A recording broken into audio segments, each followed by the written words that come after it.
My name is Rodney Lloyd Scott, and I'm the director of Porgy and Bess, Gershwin's Porgy and Bess at Music Theater Heritage.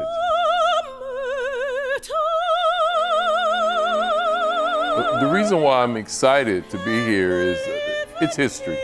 When you look at the Broadway adaptation of this play and all the Tony Awards that it was nominated for, and even the going back to the black version in 1959 with Sidney Poitier and Dorothy Dandridge and Sammy Davis Jr. and Brock Peters and Pearl Bailey and Diane Carroll. It's history. And to be able to bring this to the stage in the city, I mean, it's an honor and it's a blessing that I've been brought onto this project. Most people, when they think of Porgy and Bess, they think of the opera version of this. That's not what we're doing here.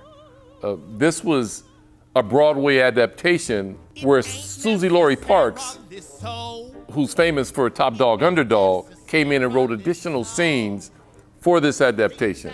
There's dialogue that tells this story beautifully.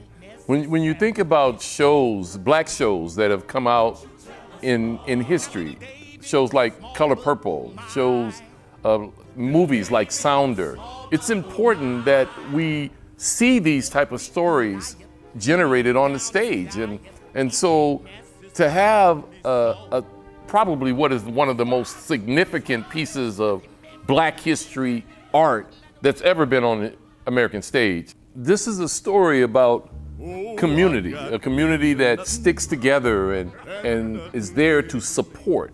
I'm from Compton, California, and before I was 21 years old, I had lost my entire family. And what I get from this story is the parallel of how my story is so much like this story. How Porgy was the cripple, and he was resilient, and he was in this community, and he fought to be better, to get out, to show that it is possible to overcome any obstacle, any adversity, any situation that you may think is dire. When their protective nature of Porgy and how they just wanted to just make sure what was best for him in this story, it's like they're willing to risk their lives for one another.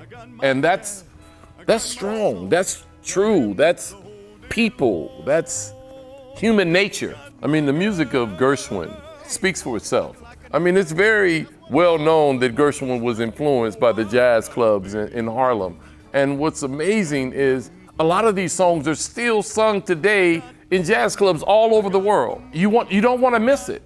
You shouldn't miss it. You should all buy your tickets and come. I'm serious. Got to pray all the day. It seems with plenty, you sure gotta worry how to keep the devil away.